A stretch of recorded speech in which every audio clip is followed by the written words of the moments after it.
नमस्कार दोस्तों, स्वागत है एक बार फिर आपके अपने YouTube चैनल जीवा स्टडी पर। मैं वरिष्ठ अध्यापक मुकेश कुमार जांगड़ा आपका स्वागत करता हूं। तो अपन जो है कलाम द्वारा आयोजित जो ऑफलाइन टेस्ट सीरीज आपकी RPSC second grade GK paper 1 उसको देख रहे थे, और आज हम देखेंगे अभिप्रेरणा जो है उससे संबंधित कुछ क्वेश्चंस। जो अपने माइनर टेस्ट 10 था उसके 55 क्वेश्चन बचे हुए थे साइकोलॉजी के। तो आज का जो पहला क्वेश्चन है वो है कि निम्नलिखित में से कौन सा कथन अभिप्रेरणा का अधिगम पर सकारात्मक प्रभाव स्पष्ट नहीं करता है। ठीक है, अभिप्रेरणा का अधिगम पर सकारात्मक जो प्रभाव है कौन सा कथन स्पष्ट नहीं करता है। अभिप्रेरणा सीखने के व्यवहार को क्षीण करती है। क्षीण मतलब हो गया कम करना। तो अभिप्रेरणा यानी कि मोटिवेशन जो होता है वो सीखने के व्यवहार को क्षीण नहीं करता, वो क्या करता है, बढ़ाता है। क्या करता है, बढ़ाता है। तो ये क्या हो गया आपकी गलत, पहला ही कथन हो गया। ठीक है, फिर अभिप्रेरणा सीखने के व्यवहार को निश्चित दिशा प्रदान करती है। ये बात भी बिल्कुल सही है। अभिप्रेरणा जो होती है वो सीखने के व्यवहार को एक निश्चित दिशा प्रदान करती है। अभिप्रेरणा मतलब मोटिवेशन। अभिप्रेरणा सीखने के व्यवहार में सक्रियता लाती है। अगर आप मोटिवेटेड होंगे तो सक्रिय होंगे, बिल्कुल होंगे। और एक बात और मैं आपको बता देता हूं कि व्हाट्सएप पर 2 लाइनें पढ़ने से मोटिवेशन नहीं आता है, मोटिवेशन अंदर से ही आता है। आंतरिक अभिप्रेरणा सबसे अच्छा जो है साधन होती है, ध्यान रख लेना। अगर आपके अंदर से पढ़ने की जो है इच्छा होगी ना, आप अच्छा पढ़ोगे। और अगर आपने व्हाट्सएप पर 2 लाइन लिख ली, देख ली, मतलब स्टेटस पर किसी की उठो जागो और ये करो वो करो, तो वो नहीं कर पाओगे आप ज्यादा देर तक। लेकिन अंदर से अगर आपने सोच लिया ना कि मेरे को जो है सेकंड ग्रेड क्रैक करना ही एग्जाम, तो करके रहोगे आप। ठीक है, फिर अभिप्रेरणा सीखने के व्यवहार को चयनात्मक बनाती है। मतलब चयनात्मक का मतलब है कि क्या चीज आपके लिए जो ज्यादा अच्छी है वो चीज आप करते हो। तो ये क्या है, अभिप्रेरणा लक्ष्य निर्देशित होती है। मतलब चयनात्मक मतलब हो गया लक्ष्य निर्देशित होती है, लक्ष्य की ओर ले जाती है। तो उत्तर हो जाएगा आपका ऑप्शन नंबर 1, क्योंकि अभिप्रेरणा सीखने के व्यवहार को बढ़ाती है, ना कि क्षीण करती है। अगला question, question number 2। 2 number question क्या बोल रहा है आपका कि निम्नलिखित में से कौन सा कथन जैविक अभिकर्म अभिप्रेरकों के संबंध में सही नहीं है।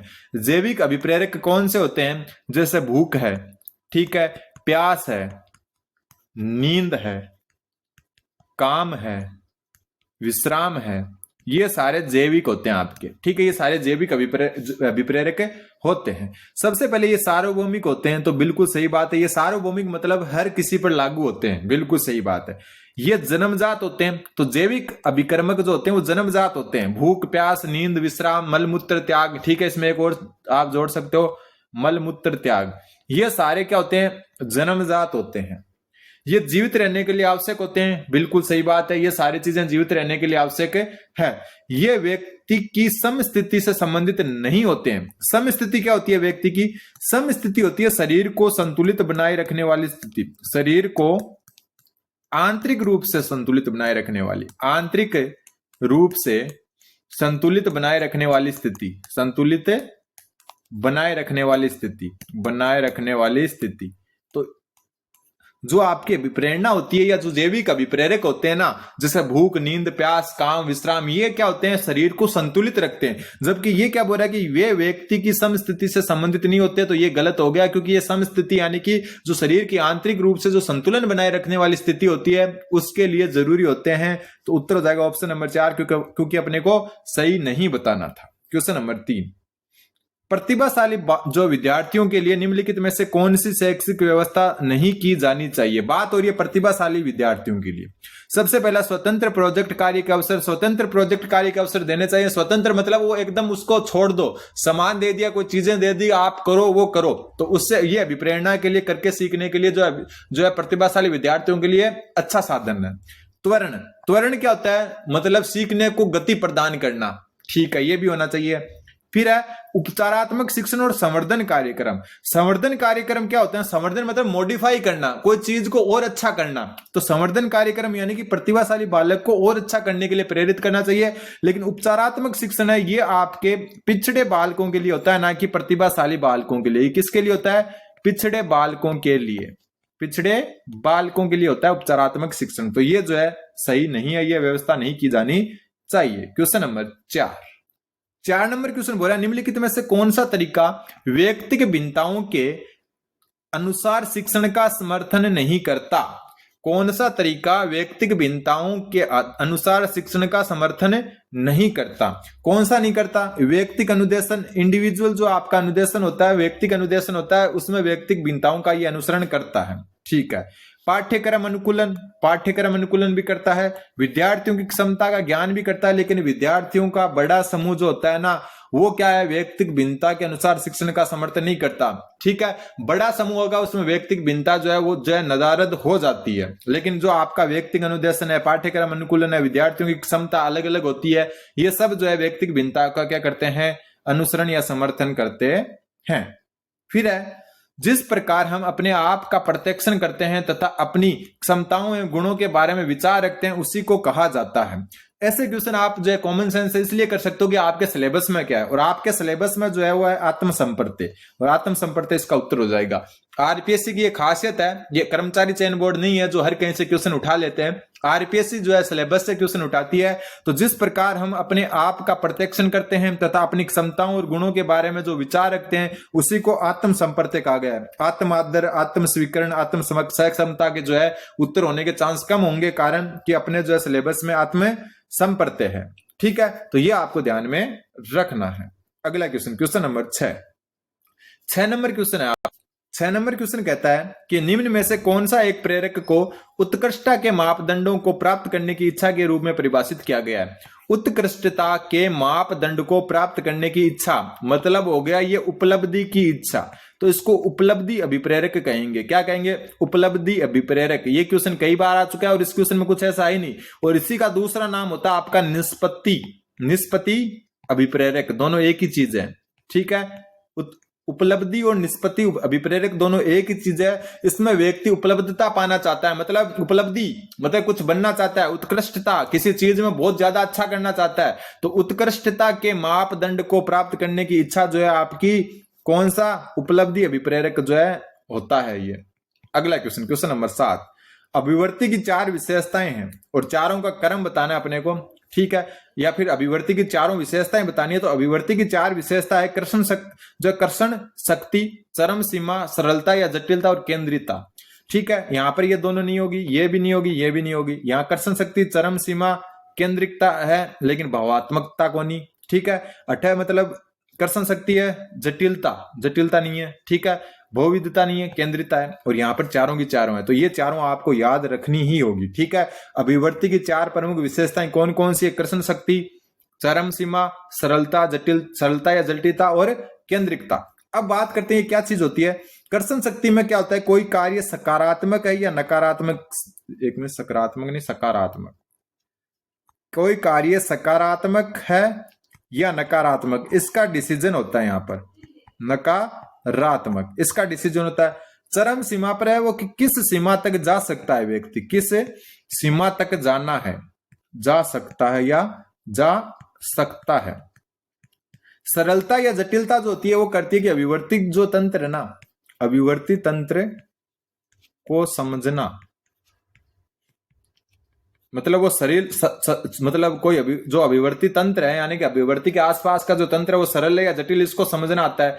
केंद्रिकता में मतलब है कि जो है केंद्रीय अभिवर्ती की पहचान करना, मतलब बहुत सारी अभिवर्ती होती है उसमें से केंद्रीय अभिवर्ती कौन सी है उसकी पहचान करना, यह सब आता है पहचान। तो ये कर्षण शक्ति, चरम सीमा, सरलता या जटिलता, केंद्रिकता, ये जो है 4 विशेषताएं हैं, बाकी नहीं है। अगला क्वेश्चन, क्वेश्चन नंबर 8वां क्वेश्चन है। 8वां क्वेश्चन बोल रहा है आपका कि निम्नलिखित में से कौन सी अभिवर्ती मापन की एक प्रत्यक्ष विधि नहीं है। ध्यान रख लेना, अभिवर्ती मापन की प्रत्यक्ष विधि नहीं है। ठीक है, सबसे पहले अपन प्रत्यक्ष का मतलब है आमने सामने एक प्रकार से जो है बैठकर कोई चीज को करना। ठीक है, सबसे पहले हम बात करें साक्षात्कार की, तो साक्षात्कार प्रत्यक्ष विधि आमने सामने बैठकर किया जाता है। प्रश्नावली को एक प्रकार का लिखित साक्षात्कार कहा जाता है, तो ये भी प्रत्यक्ष है। फिर अवलोकन यानी ऑब्जर्वेशन भी व्यक्ति को सामने बिठाकर किया जाता है, लेकिन प्रक्षेपण जो है ये अप्रत्यक्ष विधि है। क्या है, अप्रत्यक्ष विधि है। प्रोजेक्शन अप्रत्यक्ष विधि है। तो प्रत्यक्ष कौन कौन सी है, पहली, दूसरी और चौथी, और अप्रत्यक्ष कौन सी है, प्रक्षेपण। क्वेश्चन नंबर 9वां क्वेश्चन बोल रहा है कि निम्नलिखित में से कौन सा कथन व्यक्तिक भिन्नताओं के संदर्भ में सही नहीं है। व्यक्तिक भिन्नताओं के संदर्भ में कौन सा कथन सही नहीं है ये पूछा है। कोई भी दो व्यक्ति पूर्णतः समान नहीं हो सकते, बिल्कुल कोई भी दो व्यक्ति एक जैसे नहीं हो सकते, ये बात सही है। व्यक्तिक भिन्नता अलग अलग क्षेत्रों से संबंधित हो सकती है, बिल्कुल अलग अलग क्षेत्रों से मतलब हो सकता है कोई व्यक्ति जो है सामाजिक रूप से भिन्न हो, कोई भौगोलिक रूप से भिन्न हो, कोई सांस्कृतिक रूप से भिन्न हो, कोई आर्थिक रूप से भिन्न हो। तो व्यक्तिक भिन्नता अलग अलग क्षेत्रों से संबंधित हो सकती है। व्यक्तिक भिन्नताएं विकास के विभिन्न आयामों को प्रभावित करती है, बिल्कुल व्यक्तिक भिन्नताएं जो है विकास के विभिन्न आयाम है, चाहे भाषाई विकास हो उसको भी प्रभावित करेगी। आप नॉर्थ इंडिया में अगर पैदा हुए हो और साउथ इंडिया में जो है आपको भाषा सीखनी है, कहीं पर तेलुगु, तेलम, जो तमिल है कोई भी भाषा, तो आपको मुश्किल होगी। तो व्यक्तिक भिन्नताएं विकास के विभिन्न आयामों को बिल्कुल प्रभावित करती है, मानसिक विकास को भी प्रभावित करेगी, शारीरिक विकास को भी प्रभावित करेगी। व्यक्तिक भिन्नताएं केवल आनुवंशिकता के कारण उत्पन्न होती है, तो केवल आ गया मतलब गलत है। केवल आनुवंशिकता नहीं, वातावरण भी इसमें कारक होता है। क्या होता है? वातावरण भी कारक होता है, दोनों का जो है मिला जुला रूप होता है। तो उत्तर हो गया option number 4। Question number 10, Rohit प्रशंसा पाने हेतु दूसरों की सहायता करता है। प्रशंसा उसको बाहर से मिलेगी। मान लो कि मैं किसी की सहायता कर रहा हूं, कारण कि लोग मेरी प्रशंसा करें, प्रशंसा बाहर से मिलेगी, तो ये बाह्य अभिप्रेरणा को क्या करता है? बताता है। किसका उदाहरण है ये? बाह्य अभिप्रेरणा का। आंतरिक अभिप्रेरणा क्या होती है? अंदर से कोई आकांक्षा, अंदर से कोई चीज का मन कर रहा है आपका, वो आंतरिक अभिप्रेरणा होती है। लेकिन प्रशंसा पाना मतलब बाहर से कुछ प्रशंसा पाना चाहते हो आप, तो ये बाह्य अभिप्रेरणा का उदाहरण है। अगला क्वेश्चन आपका क्वेश्चन नंबर 11 कि निम्नलिखित में से कौन सा एक आदतों की विशेषताओं के संदर्भ में गलत तथ्य है। आदत के बारे में कौन सा गलत है ये पूछा है। आदत विशिष्ट स्थिति के लिए स्वतः प्रक्रिया है, बिल्कुल आदत का ध्यान रख लेना। आदत क्या है? स्वतः प्रक्रिया, जो है प्रतिक्रिया, सॉरी, ठीक है। आदत विशिष्ट स्थिति के लिए स्वतः प्रतिक्रिया है, ठीक है। आदत होती है अर्जित। आदत क्या होती है? आदत अर्जित होती है, यह भी आपको ध्यान में रखना होगा। तो आदत अर्जित होती है और ये एक स्वतः प्रक्रिया है, ठीक है। आदत वंशानुक्रम से हासिल की जाती है, तो आदत जो है आपकी वंशानुक्रम से हासिल नहीं की जाती। क्यों? क्योंकि आदत अर्जित है। अगर वंशानुक्रम से अगर आदत मिलती तो ये क्या होती? स्वाभाविक या जन्मजात होती। क्या होती? जन्मजात होती है। लेकिन अपन पहले ही बात कर चुके, आदत एक अर्जित प्रक्रिया है, तो ये वंशानुक्रम से हासिल नहीं की जाती है, ये सीखी जाती है बाद में। आदत अच्छी तरह से सीखा गया प्रदर्शन है, बिल्कुल सही बात है। आदत केवल समान परिस्थितियों होने पर प्रदर्शित होती है, बिल्कुल। आदत जो है आपकी समान परिस्थितियों में जो है, मान लो कि आपको कोई चीज की आदत है तो सेम परिस्थितियों में सेम आदत प्रकट होगी, ठीक है। आदत क्या होती है? स्वतः होती है, ऊपर पढ़ चुके हैं। इसके अलावा आदत तत्पर होती है। तत्पर मतलब आदत में क्या पाई जाती है? तत्परता पाई जाती है। मतलब अगर आपको कोई चीज की आदत है तो आप चाह के भी रोक नहीं पाओगे, अचानक वो चीज प्रकट हो जाएगी आपकी। तो ये आपको ध्यान में रखना है। तो आदत वंशानुक्रम से नहीं हासिल की जाती, आदत सीखी जाती है, अर्जित प्रक्रिया ये। अगला क्वेश्चन नंबर 12 नंबर क्वेश्चन बोल रहा है आपका कि आप मानसिक रूप से सचेत हुए बिना भी जटिल व्यवहार कर सकते हैं। क्योंकि आप मानसिक रूप से सचेत हुए बिना भी जटिल व्यवहार कर सकते हैं, क्योंकि आपने जो है क्या कर ली? इसको अपने आदत बना ली। मतलब जटिल व्यवहार करना आपने आदत बना ली, तो आप मानसिक रूप से सचेत हुए बिना भी क्या कर सकते हो? जो है कोई जो है जटिल व्यवहार कर सकते हो। कारण है आदत बनाने के कारण। क्वेश्चन नंबर 13वां क्वेश्चन है, निम्नलिखित में से कौन सी अभिवर्तियों की विशेषता नहीं है? ठीक है, सबसे पहले बात करें, अभिवर्ती भी क्या होती है? अर्जित होती है। अभिवर्ती भी अर्जित होती है, ठीक है। और अभिवर्ती अर्जित तो होती है, इसके अलावा अभिवर्ती में परिवर्तन संभव होता है, यह भी ध्यान रख लेना। परिवर्तन संभव होता है। और अभिवर्ती जो है इसका संबंध जो होता है, संबंध संवेग से होता है। अभिवर्ती का संबंध संवेग से होता है, यह भी ध्यान रख लेना। संवेग मतलब अपनी भावनाएं। तो अभिवर्तियों में व्यक्ति वस्तु संबंध पाया जाता है, तो अभिवर्तियों में व्यक्ति वस्तु जो है संबंध पाया जाता है। तो यह बात बिल्कुल सही बात है, ठीक है। अभिवर्ती में व्यक्ति वस्तु का संबंध पाया जाता है। अभिवर्ती जन्मजात होती है, अभी अपन बात कर चुके हैं, अभिवर्ती जन्मजात नहीं होती है, अभिवर्ती अर्जित होती है। अभिवर्तियों में अभिप्रेरणात्मक प्रभावोत्पादक विशेषताएं पाई जाती है। मतलब अभिप्रेरणात्मक मतलब अभिप्रेरणा से अभिवर्तियां चेंज हो जाती है, मोटिवेशन से। और प्रभाव उत्पादक का मतलब हो गया कि कोई चीज का प्रभाव ज्यादा है तो उसके प्रति आपकी जो है अभिवर्ती ज्यादा पाई जाएगी। तो व्यक्ति वस्तु का संबंध होता है ना, तो कोई चीज अगर आपके मन में प्रभाव डालती है कि मेरे को तो ये फोन लेना है, तो आप ज्यादा जो है अभिवर्ती उसके प्रति दिखाओगे। फिर अभिवर्तियां अर्जित होती है, बिल्कुल सही है, लेकिन जन्मजात नहीं होती है, तो उत्तर ऑप्शन नंबर 2 हो जाएगा, क्योंकि अपने को विशेषता नहीं बतानी थी। क्वेश्चन नंबर 14, अभिवर्ती में सम्मिलित है केवल केवल केवल शब्द आ जाए ना तो बहुत कम चांस रहते हैं कि वो सही हो, तो ये दोनों तो गलत हो गए। फिर यहाँ संज्ञानात्मक और व्यवहारात्मक तत्व है, और यहाँ है संज्ञानात्मक, व्यवहारात्मक और संवेगात्मक। तो जो है व्यवहारात्मक, संज्ञात्मक और जो है आपका संवेगात्मक, तीनों तत्व जो है अभिवर्ती में पाए जाते हैं। ठीक है, संज्ञात्मक भी पाए जाते हैं, व्यवहारात्मक भी पाए जाते हैं और संवेगात्मक भी पाए जाते हैं। तीनों तत्व अभिवर्ती में सम्मिलित होते हैं। क्वेश्चन नंबर 15वां क्वेश्चन बोल रहा है अभिप्रेरणा के स्वरूप की निम्न में से कौन सी विशेषता नहीं है। ठीक है, अभिप्रेरणा सबसे पहले अपन बात कर चुके, ऊपर अभिप्रेरणा होती है लक्ष्य निर्देशित। क्या होती है? लक्ष्य निर्देशित होती है अभिप्रेरणा। ठीक है, अभिप्रेरणा एक आंतरिक अवस्था है, ये बात सही है। अभिप्रेरणा काल्पनिक होती है, बिल्कुल। इसमें व्यक्ति कुछ क्रियाएं उत्पन्न होती है, बिल्कुल, और लक्ष्य निर्देशित होती है। और अभिप्रेरणा अनुमानित प्रक्रिया नहीं है, तो ये गलत हो गया। अभिप्रेरणा क्या है? अनुमानित भी है, ध्यान रख लेना। अनुमानित मतलब पहले से अनुमान लगाया जा सकता है कि क्या जो है अभिप्रेरित जो आपको कर सकता है, क्या अभिप्रेरणा दी जानी चाहिए। तो अभिप्रेरणा जो है अनुमान की प्रक्रिया नहीं है, ये विशेषता नहीं होगी, बाकी सारी विशेषताएं है। अगला क्वेश्चन, क्वेश्चन नंबर 16वां क्वेश्चन बोल रहा है राम को भूख लगी है और राम किसी रेस्टोरेंट में भोजन खाकर अपनी भूख को मिटाता है। यहाँ भूख राम की आंतरिक अवस्था है, जिसे बाहर से देखा नहीं जा सकता। इसे किसकी संज्ञा दी जाएगी? तो देखो, आवश्यकता है आपका भोजन, ठीक है, और प्रनोद है, इसका दूसरा नाम है चालन। ठीक है, ड्राइव होती है, ये होती है आपकी जो है भूख। तो यहां पर बात हो रही है भूख की, तो भूख क्या है आपकी? प्रनोद है, या चालन भी कह सकते हैं। इंग्लिश में बात करें तो ड्राइव कहते हैं इसको। ठीक है, तो ध्यान रख लेना, चालना भी कई जगह नाम आता है इसका। तो प्रनोद, आवश्यकता प्रनोद को जन्म देती है, और प्रनोद मिलने के बाद में जो आपका जो लक्ष्य होता है, लक्ष्य मिलने के बाद में जो है आप क्या हो जाते हो? शांत हो जाते हो। तो पहली अवस्था ये, दूसरी ये और तीसरी ये। तो यहां पर भूख की बात हो रही है, तो भूख आपका प्रनोद है, तो उत्तर इसका ऑप्शन नंबर 2 हो जाएगा। क्वेश्चन नंबर 17, आवश्यकता का पदानुक्रमिक सिद्धांत। आवश्यकता का जो पदानुक्रमण सिद्धांत है, ये दिया था अब्राहम मैस्लो ने। अब्राहम मैस्लो ने दिया था। किसने? अब्राहम मैस्लो ने। इसने कितनी जो है 5 आवश्यकताएं बताई, उनको मैं त्रिभुज के माध्यम से लिख देता हूं। 1 2 3 4 5। पहली जो मतलब इन्होंने आवश्यकता बताई वो है शरीर क्रिया की अवस्था। शरीर क्रिया आवश्यकता। ठीक है, ठीक है, शरीर क्रिया आवश्यकता, या हम शारीरिक क्रियात्मक आवश्यकता भी कह सकते हैं इसको। ठीक है, अच्छे से लिखना चाहें तो शरीर क्रियात्मक भी लिख सकते हैं, जो भी नाम है इनका, शारीरिक भी लिख सकते हैं डायरेक्ट। ठीक है, दूसरी जो है इसकी सुरक्षा की अवस्था या सुरक्षा की आवश्यकता। तीसरी अवस्था होती है आत्मीयता की आवश्यकता।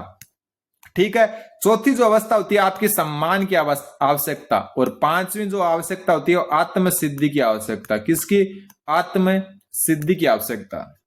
ठीक है, अब जो है आपका ध्यान रख लेना, ऊपरी 2 आवश्यकता ये उच्च आवश्यकता है, और नीचे की जो 3 आवश्यकता है ये निम्न आवश्यकता है। क्या है? निम्न आवश्यकता।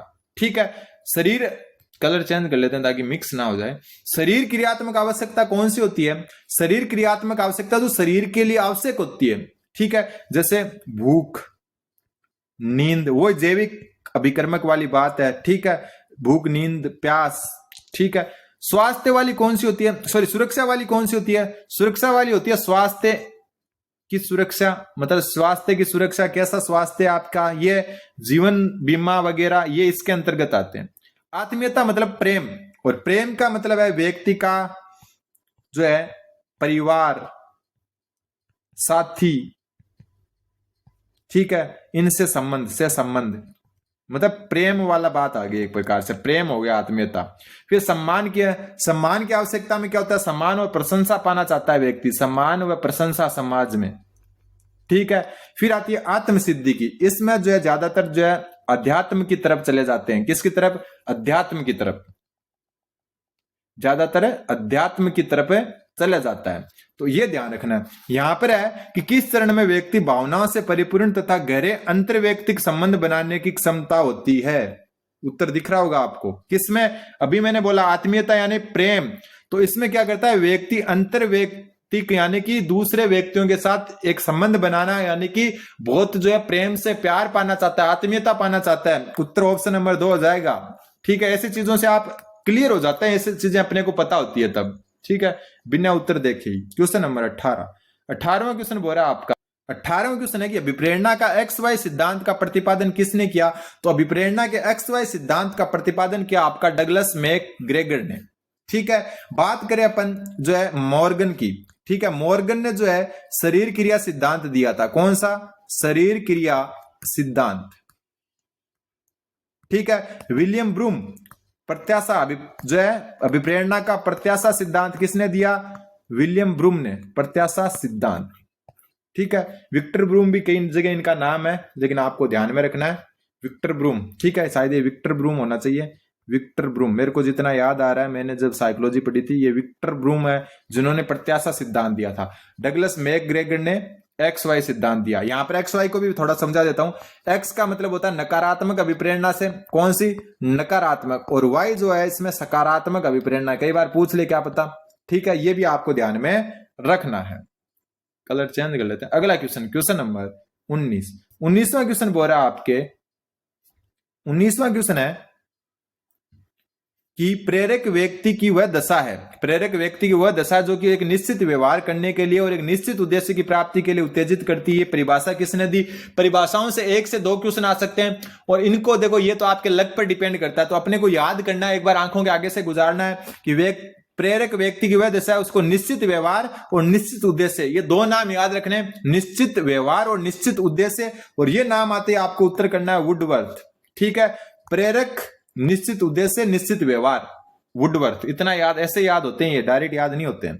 फिर अभिप्रेरणा कार्य को आरंभ करने, जारी रखने और नियमित करने की प्रक्रिया, ये एक इंपॉर्टेंट परिभाषा बनती है, और ये गुड ने दी थी। क्या? अभिप्रेरणा कार्य को आरंभ करने, जारी रखने और नियमित करने की प्रक्रिया, ये किसने दी? गुड ने। क्वेश्चन नंबर 21वां, निम्नलिखित में से सही विकल्प का चयन करो। तो ध्यान रख लेना, अभिप्रेरणा बराबर होती है आवश्यकता प्लस अंतर्नोद प्लस उद्दीपक। ठीक है, ये एक सूत्र टाइप से याद रखना आपको कि अभिप्रेरणा बराबर आवश्यकता प्लस अंतर्नोद प्लस उद्दीपक। वैसे देखो तीसरे में और इसमें कोई अंतर नहीं है, कर्म विनिमयता लगती है, जो है आपका योग होता है उसमें कर्म विनिमयता लगती है, लेकिन पता नहीं इन्होंने लाइन से पूछा है, तो लाइन से अपन याद रखना, आवश्यकता प्लस अंतर्नोद प्लस उद्दीपक बराबर अभिप्रेरणा, लाइन से याद रखना है इनको। क्वेश्चन नंबर 22, मेस्लो के अनुसार कौन सा जो है, मेस्लो के अनुसार कौन सा अभिप्रेरकों का प्रकार नहीं है? अब्राहम मेस्लो ने 2 प्रकार के जो अभिप्रेरक बताए, जैविक और अर्जित। जैविक जो जन्मजात होते हैं, अर्जित जो अपने हासिल करते हैं, लेकिन मनोवैज्ञानिक इन्होंने नहीं बताया। अब मनोवैज्ञानिक किसने दिया? तो एक आपको ध्यान में रखना है, गेरेट। गेरेट ने जो वर्गीकरण दिया था, गेरेट ने 3 बताए थे। पहला तो गेरेट ने बताया जैविक, ठीक है। दूसरा बताया गेरेट ने मनोवैज्ञानिक अभिप्रेरकों के प्रकार, मनोवैज्ञानिक। और तीसरा बताया इन्होंने सामाजिक। क्या बताया? सामाजिक। ठीक है, लेकिन जो मेस्लो उन्होंने जैविक और अर्जित 2 ही बताए। मनोवैज्ञानिक किसका हो गया? ये गेरेट का वर्गीकरण हो गया। क्वेश्चन नंबर 23, अभिप्रेरणा के किस सिद्धांत में हार्लो ने, किसने? हार्लो ने बाह्य अभिप्रेरकों की भूमिका को अस्वीकार किया। तो बाह्य अभिप्रेरक, जो बाह्य अभिप्रेरक है उनकी भूमिका को अस्वीकार कौन करेगा? आंतरिक अभिप्रेरणा सिद्धांत करेगा। तो उत्तर हो जाएगा ऑप्शन नंबर 3। किसके द्वारा दिया गया? हार्लो के द्वारा। ठीक है, अब अपन बात करते हैं अंतर्नोद सिद्धांत। ये क्लार्क हल द्वारा दिया गया। किसके द्वारा? क्लार्क हल द्वारा। ठीक है, निष्पत्ति प्रेरणा या उपलब्धि प्रेरणा सिद्धांत भी कह सकते हैं, ये मैक्सीलैंड द्वारा दिया गया। किसके द्वारा? मैक्सीलैंड द्वारा। निष्पत्ति और उपलब्धि एक चीज होती है, ध्यान में रख लेना आप। ठीक है, ऊपर बात कर चुके। मनोविश्लेषणात्मक सिद्धांत सिगमंड फ्राइड ने दिया, ये आपको पता ही है। क्वेश्चन नंबर 24, देखो आज तक, अभी तक मैं बताना चाह रहा हूं, साइकोलॉजी हार्ड नहीं आई है आरपीएससी सेकंड ग्रेड में, और जीके हार्ड आ चुका है, सब हार्ड आ चुके हैं, लेकिन साइकोलॉजी हार्ड नहीं आई है। आपको हार्ड लग रही होगी वो अलग बात है। ठीक है, फिर अभिप्रेरणा के किस सिद्धांत के अनुसार अभिप्रेरणा हेतु उत्तरदायी कारक दमित इच्छा और अचेतन मन है? और दमित इच्छा और अचेतन मन का जो है सबसे ज्यादा जिक्र करते हैं कौन? मनोविश्लेषणात्मक सिद्धांत वाले। कौन? फ्राइड। मतलब अचेतन मन का फ्राइड ही सबसे ज्यादा जो है क्या करते हैं? बताते हैं। तो उत्तर हो जाएगा इसका ऑप्शन नंबर जो है कौन सा? दूसरा। निष्पत्ति प्रेरणा सिद्धांत ऊपर बात कर चुके, मैक्सीलैंड ने दिया था। इसमें क्या निष्पत्ति जो आपका प्रेरणा सिद्धांत है, इसमें वातावरण को जो है कारक माना गया है, अभिप्रेरणा का कारक है माना गया है, जबकि स्वभाव को नकारा गया है। स्वभाव को नकारा गया है। अभिप्रेरणा के लिए जो है वातावरण को तो कारक माना गया है और सब जो है स्वभाव को नकारा गया। ये ध्यान में रखने ला जो निष्पत्ति प्रेरणा सिद्धांत है किसका, जो है मैक्सिलेंड का। क्वेश्चन नंबर 25, आंतरिक अभिप्रेरण उदाहरण है। आंतरिक अभिप्रेरण मतलब अंदर से जो अभिप्रेरण होता है वो उपलब्धि की आवश्यकता होती है, मतलब अपने को कुछ बनना है, ये अंदर से निकलता है। संबंधन की आवश्यकता, किसके साथ क्या संबंध रखते हैं, वो आकांक्षा का स्तर, ये आकांक्षा गलत लिखा इन्होंने, आकांक्षा का स्तर। तो ये तीनों ही चीजें आंतरिक अभिप्रेरण के उदाहरण है। उत्तर ऑप्शन नंबर 4 हो जाएगा। उपलब्धि की आवश्यकता, संबंधन की आवश्यकता और आकांक्षा स्तर। क्वेश्चन नंबर 26वां क्वेश्चन क्या बोल रहा है आपका, अभिप्रेरणा क्या है, निम्नलिखित में से कौन सा सर्वोत्तम उदाहरण है। तो कविता ऊर्जित है, उच्च लक्ष्य निर्धारित करती है, और अपन बात कर चुके हैं अभिप्रेरणा लक्ष्य निर्देशित होती है, तो पहला ही सही हो गया। यथेष्ट प्रयासों को बनाए रखती है और कक्षा में ए ग्रेड बना लेती है। जहां पर बात लक्ष्य की आ जाए तो वहां आंख बंद करके आप क्या अभिप्रेरणा कर सकते हो। कविता आने वाले विद्यालय के वर्ष में के विषय में भावुक है, भावुक में जो है भावात्मक जो है ज्यादा आ जाती है, अभिप्रेरणा नहीं आती है। ठीक है, कविता को जो करना चाहती है उसमें अपना ध्यान निर्देशित करने में अच्छी है। ध्यान निर्देशित का बात नहीं है, लक्ष्य निर्देशित होना चाहिए। कविता मेहनती, अपने शैक्षिक कार्य के विषय में धनात्मक भावनाएं तो रखनी नहीं है, भावना शब्द तो आना ही नहीं चाहिए। और आज का लास्ट क्वेश्चन नंबर 27, सम्मान व प्रतिष्ठा। सम्मान व प्रतिष्ठा ये अभिप्रेरण निम्नलिखित में से किस श्रेणी में आता है। सम्मान व प्रतिष्ठा सामाजिक श्रेणी में आएगा। समाज से अपन चाहते हैं ये सम्मान और प्रतिष्ठा समाज में होनी चाहिए। मैं नौकरी लगूं, मेरा सम्मान होना चाहिए, ध्यान रख लेना, मेरी प्रतिष्ठा होनी चाहिए समाज में। तो ये आपका सामाजिक अभिप्रेरक है। ये 27 क्वेश्चन अपने हो चुके हैं। अगले 28 क्वेश्चन अगली क्लास में देखेंगे। तब तक चैनल पर बने रहें, चैनल को सब्सक्राइब करें। धन्यवाद। बने रहें जीवा स्टडी।